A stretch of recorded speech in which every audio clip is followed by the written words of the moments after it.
오늘 성경 말씀은 창세기 4장 16절에서 24절입니다. 성경은 상식책이나 과학책이 아닙니다. 성경이 말하는 것 중에는 상식과 다른 것들이 많이 있습니다. 그 중에 하나가 가인의 계열에서 인류 문명, 문화가 출발했다는 것입니다. 살인자의 가문에서 혹은 불순종하는 자의 가문에서 인류의 문명이 출발했고 발전했다는 것은 어쩌면 우리의 신앙 상식으로는 맞지 않을 것입니다. 왜냐하면 우리는 물질 문명의 발전을 하나님의 은혜로 보기 때문입니다. 알다시피 인간은 문명의 길을 걸어왔습니다.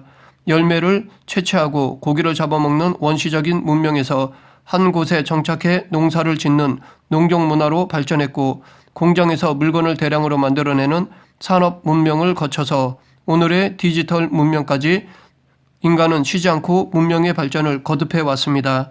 그러면서 인간은 자연스럽게 문명이란 좋은 것이며 문명이 발달할수록 유익한 것이라고 생각합니다. 믿는 우리는 문명이 발전하는 것이 하나님의 뜻이고 하나님이 주시는 복이라고 생각합니다. 실제로 창세기 1장 28절에서 하나님이 그들에게 복을 주시며 하나님이 그들에게 이르시되 생육하고 번성하여 땅에 충만하라. 바다의 물고기와 하늘의 새와 땅에 움직이는 모든 생물을 다스리라 라고 말씀하셨습니다. 이 말씀에 근거해서 문명을 발전시키는 것을 긍정적으로 생각해 왔습니다. 그런데 창세기 4장은 문명에 대해 전혀 다른 이야기를 하고 있습니다. 문명이 하나님을 잘 믿는 경건한 셋의 계열에서 발전한 것이 아니라 살인자의 계열, 하나님을 떠난 자의 계열에서 발전했다고 말하고 있습니다. 가인의 족보는 이렇게 시작합니다. 가인이 여호와 앞에 떠나서 에덴 동쪽 놋 땅에 거주하였더니, 여기서 가인이 여호와 앞을 떠났다라고 말하고 있으며 그렇게 떠나서 거주한 땅이 에덴의 동쪽이라고 말하고 있습니다. 이 두 말은 각각의 사건을 나열한 것이 아닙니다. 가인이 여호와 앞을 떠난 것과 에덴 동쪽 놋 땅에 거주한 것은 하나로 묶여 있습니다. 다시 말해 가인이 여호와 앞을 떠났기 때문에 에덴의 동쪽에 거주한 것이며 그래서 이 에덴의 동쪽이라는 말은 가인이 여호와 앞을 떠났다는 것을 확정하는 표현입니다. 또 에덴의 동쪽은 단순히 지정학적인 위치를 말하는 것만이 아닙니다.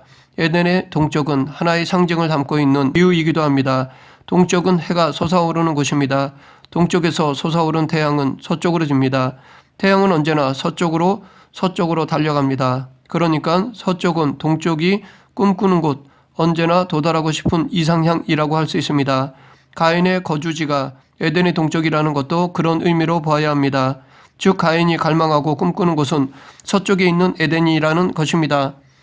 가인이 여호와 앞을 떠나서 에덴 동편 놋 땅에 거주하고 있지만 가인이 갈망하는 곳은 서쪽에 있는 에덴이라는 것입니다. 그렇기 때문에 이 에덴의 동쪽이라는 곳은 하나님이 계시지 않는 곳을 상징합니다. 그러면서도 에덴을 갈망하는 곳입니다. 에덴이 아닌 곳에서 에덴을 갈망하는 자리, 그곳이 바로 가인의 삶의 자리였습니다. 그런데 이런 곳은 사실 가인에게만이 아닙니다. 에덴의 동쪽은 하나님을 떠난 모든 인간들이 살고 있는 장소라고 할 수 있습니다. 하나님을 떠난 사람은 다 에덴 동쪽에 살고 있는 것입니다. 불신자들은 에덴을 갈망하고 꿈꾸면서도 에덴이 아닌 곳에서 살고 있는 것입니다. 그런데 문제는 시간이 지난다고 에덴에 대한 그리움과 갈망이 사라지는 것이 아니라는 것입니다.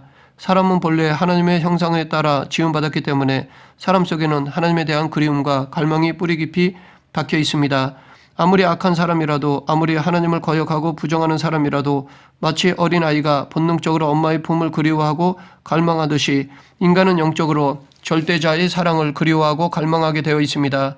인간은 영적으로 태초의 동산, 악의 그림자라고는 전혀 없는 행복의 동산, 하나님과 막힘없이 소통했던 에덴 동산을 그리워하고 갈망하게 되어 있습니다. 가인이라고 해서 예외가 아닙니다. 가인이 여호와 앞을 떠나 롯으로 갔어도 에덴을 갈망하는 마음이 없어지지는 않았습니다. 여전히 에덴에 살고 싶은 갈급함이 그에게 있었습니다. 그런 가인이 롯 땅에서 무엇을 했냐 하면 성을 쌓았습니다. 지금과 같은 형태의 도시는 아니지만 당시로서는 나름대로 대단한 도시를 건설했습니다. 그런데 그 성의 이름이 재미있습니다. 성의 이름이 에녹입니다. 에녹은 시작, 개벽을 의미합니다. 이 말은 창세기 1장 1절에서 말하는 태초와 대립되는 말입니다. 이렇게 가인이 성의 이름을 개벽이라고 한 것은 더 이상 하나님의 태초의 연장선에서 살지 않겠다는 의지를 표현한 것이라고 볼 수 있습니다. 하나님이 만들어준 에덴이 아니라 자기 힘으로 새로운 에덴을 건설하겠다는 의지를 표현한 것이라고 할 수 있습니다. 성을 쌓은 이유도 알고 보면 자기 생명을 보호하기 위해서였습니다. 하나님이 생명을 지킬 수 있도록 표를 만들어 주었지만 그 표를 손에 쥐었음에도 불구하고 가인은 하나님을 신뢰하지 않았습니다. 하나님이 자기 생명을 지켜줄 것이라는 약속을 신뢰하지 않았습니다. 그래서 그는 자기 힘으로 자기 생명을 지키기 위해서 불안에 떨지 않고 편안하게 살기 위해서 성을 쌓았던 것입니다. 외부의 공격으로부터 자기 생명과 삶을 스스로 보호하기 위해서 성을 구축한 것입니다. 심리적인 불안으로부터 해방되기 위해서 안정망을 구축한 것입니다. 그런데 그가 이렇게 했던 더 근본적인 이유를 찾는다면 스스로 에덴을 만들기 위해서였다고 할 수 있습니다. 하나님의 약속은 신뢰할 수 없고 삶은 끝없이 불안하고 그렇다고 에덴에 대한 갈망이 없어지지는 않고 그래서 그는 스스로 에덴을 건설하고자 한 것이었습니다. 이렇게 성을 쌓고 도시를 건설하게 된 근본 동기는 한마디로 자기중심적인 것이었습니다. 자기 생명과 삶을 스스로 지키기 위해서였습니다. 심리적인 안정, 삶의 행복을 스스로 확보하기 위해서였습니다. 수금과 퉁소로 대변되는 문화도 마찬가지입니다. 수금과 퉁소는 지금의 예술을 대표한다고 할 수 있는데 이것은 삶의 내적인 공허감을 달래기 위해 만든 것이었습니다. 가인은 성을 쌓고 도시를 건설함으로써 생활의 안정망을 구축했는데 그래도 여전히 에덴에 대한 갈망이 채워지지 않으니까 채워지지 않는 허무와 공허함을 달래기 위해 만든 것이 바로 수금과 퉁소였습니다. 이것이 예술의 시작이었습니다. 그러고 보면 정작 이런 이유가 바로 인류 문명의 출발이었습니다. 땅으로부터 저주받은 자가 삶의 불안을 떨쳐내기 위해 눈에 보이는 안전지대를 만든 것이 문명의 출발입니다. 하나님의 약속을 신뢰하지 못한 자가 자기 힘으로 에덴을 만들어 보겠다고 몸부림친 것이 문명의 출발입니다. 그러니까 알고 보면 문명의 시작 동기는 불신과 불안이었습니다. 가인과 그의 후손들은 문명을 통해서 잃어버린 에덴을 되찾아 보겠다고 몸부림을 쳤고 그 결과 문명의 발달을 주도할 수 있었습니다.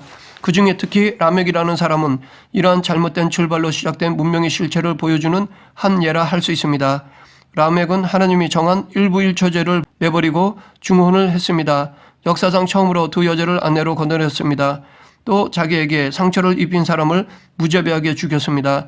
자기의 안위를 위해 인정사정 보지 않고 연약한 소년을 잔악하게 죽였습니다. 그러면서도 그는 가인을 해친 벌이 7배라면 라멕을 해치는 벌은 77배라고 말했습니다. 우리는 여기서 그의 오만과 뻔뻔함을 알 수 있습니다. 죄의식이라고는 눈꼽만큼도 찾아볼 수 없습니다. 라멕이 당시로서는 최고로 발달된 문명에 살았고 사람을 죽여도 아무도 항의할 수 없을 만큼 권위도 대단했습니다. 모든 사람들이 부러워하는 최상위 계급에 속했다고 볼 수 있습니다. 하지만 이런 발전된 문명에 비해 라멕의 인격과 삶은 야만과 폭력, 오만과 잔인함으로 물들어 있었습니다. 가인보다도 죄악이 더 깊어졌고 폭력은 더 잔인해졌습니다. 또한 자기 주장도 더 강해졌고 파괴 본능과 오만도 더 커졌습니다. 비록 문명과 문화는 발전했지만 인격적인 삶의 질은 오히려 퇴보했습니다. 겉은 화려했지만 속은 완전히 썩었습니다. 이것이 바로 가인으로부터 출발한 문명의 실체입니다. 결국 창세기 4장이 말하는 문명은 태초의 에덴을 대체하는 유사 에덴 만들기 계획이었고 잃어버린 에덴을 대체하고자 하는 자기 에덴 만들기 계획이라고 할 수 있습니다. 그리고 그 발전된 문명으로 에덴을 대체하려고 했던 가인의 계획은 실패로 끝났다는 것이 성경이 우리에게 전해주는 메시지입니다. 문명의 발전이 에덴을 대체하지 못했다는 것이 가인의 족보가 말하는 핵심 메시지입니다. 그런데 지금도 사람들은 문명과 문화를 통해서 에덴을 대체하려고 하고 있습니다. 문명이 더 발전하면 에덴과 같은 행복한 세상이 이루어질 것이라고 기대하고 꿈꾸면서 문명의 발전을 위해 수고하고 있습니다. 과학, 기술, 예술, 정치, 경제를 통해 에덴과 같은 유토피아를 건설하기 위해 동분서주하고 있습니다. 가인이 그랬던 것처럼 사람들은 지금도 에덴의 동쪽에서 에덴을 갈망하며 살고 있습니다. 가인이 그랬던 것처럼 사람들은 지금도 생명을 지켜주겠다는 하나님의 약속을 신뢰하지 못하고 스스로 자기 생명을 지키고 보호하기 위해 성을 높이 쌓고 있습니다. 하나님은 가인의 족보를 통해 그 시도가 실패했다고 말씀하고 계시는데 사람들은 하나님의 말씀을 듣지 않고 가인의 길을 계속 가고 있습니다. 돈이 더 많아지면, 권세가 더 높아지면, 과학기술이 더 발달하면, 의술이 더 발달하면, 복지 시스템이 더 향상되면 에덴의 삶을 살 수 있다고 생각하며 정신없이 과거 가인이 갔던 그 길을 가고 있습니다. 그러나 우리가 가야 할 참 길은 예수님이 가셨던 길입니다. 하나님께서는 예수님을 통해 에덴으로 가는 길을 열어 놓으셨습니다. 예수님께서도 내가 곧 길이요 진리요 생명이라고 말씀하셨습니다. 그런데 사람들은 하나님의 말씀을 신뢰하지 않습니다. 우리를 구원하신 예수님이 길이고 진리고 생명이라는 사실을 신뢰하지 않습니다. 그래서 예수님에게 가지 않고 자기 힘으로 에덴을 건설해 보겠다고 길을 씁니다. 자기 힘으로 하늘에 닿는 바벨탑을 쌓아 보겠다고 수고하고 노력합니다. 실제로 지금까지 모든 사람들이 실패했는데도 또한 성경에서도 실패했다고 말하고 있는데 사람들은 어리석게 자기 힘으로 에덴을 건설해 보겠다고 애를 쓰고 있습니다. 가인이 성을 쌓음으로써 생활의 안정과 마음의 안정을 얻으려 했지만 정작 얻지 못했습니다. 예수를 통해 삶의 공허함을 채우려 했지만 채우지 못했습니다. 물론 약간의 효과는 있었을 것입니다. 하지만 성을 높이 쌓아도 궁극적인 안정이 확보되지는 않았습니다. 마음의 평안, 에덴의 삶이 실현되지는 않았습니다. 오히려 그러면 그럴수록 더 높은 성벽과 더 무서운 무기, 더 타락한 예술만이 나을 뿐이었습니다. 실제로 이 세상에서도 세계 평화를 위해 더 무서운 무기를 만들고 있습니다. 무기를 해체하는 것이 아니라 더 무서운 무기로 평화를 얻으려고 합니다. 이것은 부조리입니다. 그 이유는 어거스틴이 말한 대로 사람은 하나님을 만나기 전까지는 참된 평안을 얻을 수 없기 때문입니다. 인간 안에는 하나님만이 채울 수 있는 공간이 있기 때문입니다. 이 빈 공간은 세상적인 것으로는 절대로 채워지지 않습니다. 그래서 인간이 쌓은 성에서는 참된 평화를 얻을 수 없습니다. 아무리 높고 튼튼하게 성을 쌓아도 거기서는 참된 평화를 얻을 수 없습니다. 참된 평화는 오직 예수님 안에 들어가야 됩니다. 그렇다고 제가 문명의 발전을 거부해야 한다고 말하는 것은 아닙니다. 창세기 1장은 문명의 발전을 다른 각도에서 말하고 있습니다. 하나님이 사람을 만든 후 첫 번째 하신 말씀이 앞에서 말했듯이 문화명령이었습니다. 28절에서 생육하고 번성하여 땅에 충만하라. 땅을 정복하라. 바다와 물고기와 하늘의 새와 땅에 움직이는 모든 생물들을 다스리라 라고 말씀하셨습니다. 이 말씀은 사람이 단지 생식적인 것만을 해결하며 살아서는 안 된다는 말씀입니다. 인간이 단지 생식적인 욕구만 충족하며 사는 것이 아니라 세상을 이해하고 해석해가면서 세상을 좀 더 아름답게 풍성하게 가꾸고 돌보며 살아야 한다는 것입니다. 하나님이 창조하신 자연을 보존하며 잘 가꾸고 더 나은 환경을 만들어야 한다는 것입니다. 그렇게 하나님이 주신 것으로 행복을 추구하며 살라는 것입니다. 예를 들면 나무를 잘 가꾸고 그렇게 잘 자란 나무로 책상과 집을 만들라는 것입니다. 양을 잘 키워서 그렇게 잘 키운 양의 털로 옷을 지어 입고 젖으로는 치즈를 만들라는 것입니다. 땅에 길도 만들고 더 나아가서 문자도 만들고 동식물의 이름도 짓고 자연 속에 깃든 하나님의 지혜도 발견하고 삶의 신비도 깨닫고 시도 짓고 노래도 부르고 재미있는 이야기도 지으면서 살라는 것입니다. 그러다 보니 교회는 하나님이 만든 것은 자연이고 인간이 만든 것은 문화라고 이해합니다. 틀리지 않습니다. 하나님이 만든 것은 자연이고 인간이 만든 것은 문화입니다. 그런 면에서 인간은 문화적 행위를 하면서 살도록 지음받았습니다. 자연에서 필요한 것을 만들고 재창조하면서 살도록 지음받았습니다. 그렇기 때문에 인간은 마땅히 문화적인 삶을 살아야 합니다. 반면에 동물은 자연에서 살기만 하면 됩니다. 본능에 입각해서 살면 됩니다. 굳이 문화가 필요하지 않습니다. 하지만 인간은 문화가 없으면 인간이 되지 못합니다. 한 예로 늑대 인간을 보면 그는 갓난아이 때 숲에 버려져 늑대의 소굴에서 자랐는데 그 아이는 늑대와 똑같이 울고 행동했습니다. 여기서 알 수 있듯이 인간은 젖만 먹고 자라서는 인간이 되지 못합니다. 인간이 인간답게 자라기 위해서는 문화를 배워야 합니다. 인격적인 존재로 자라기 위해서는 생식적인 젖만으로는 부족합니다. 문화를 익혀야 사람답게 자랄 수 있습니다. 인간을 인간되게 하는 것은 문화요 문명입니다. 그런 면에서 인간은 문화를 낳은 어머니면서 동시에 문화의 교육을 받는 자녀가 됩니다. 그렇기 때문에 사람은 어떤 경우에도 문명과 문화가 없이는 살 수 없습니다. 그리스도인 중에는 문명과 문화를 거부하고 사막이나 외진 곳에서 사는 것을 거룩하게 사는 것이라고 생각하는 사람들이 있는데 이것은 위험한 생각입니다. 그것은 창세기 1장의 문화 명령을 거부하는 것이고 인간적인 삶의 양식을 거부하는 것입니다. 우리는 세상을 떠나서 사는 것이 아니라 세상 안에서 살아야 합니다. 그럼에도 그들의 가치관을 따라 사는 것이 아니라 성경적 세계관으로 살아야 합니다. 그래서 예수님께서도 우리가 세상에서 소금, 빛이 되라고 하신 것입니다. 그리고 사실 우리가 날마다 먹는 음식, 입는 옷, 생활하는 집, 공부하는 학교, 나라, 살림을 집행하는 정부, 이게 다 문명이고 문화입니다. 신앙생활에도 문명과 문화가 들어와 있습니다. 성경책 자체가 이미 문명입니다. 예배도 문화고 찬송 음악도 문화입니다. 그렇기 때문에 문화를 거부한다는 것은 삶을 거부하는 것입니다. 어떤 사람도 문명과 문화 없이는 살 수 없습니다. 하지만 선악과를 먹은 이후 모든 것이 그러한 것처럼 문화 또한 선악의 차원으로 떨어졌다는 것을 잊지 말아야 합니다. 그리스도인 중에는 문명과 문화를 무조건 선이라고 생각하는 사람도 있고 무조건 악이라고 생각하는 사람도 있는데 이것도 매우 위험한 생각입니다. 문명에는 선과 악이 다 있습니다. 그리고 모든 것이 그러한 것처럼 문명과 문화 또한 선과 악 중에 선보다는 악으로 치달을 가능성이 더 많습니다.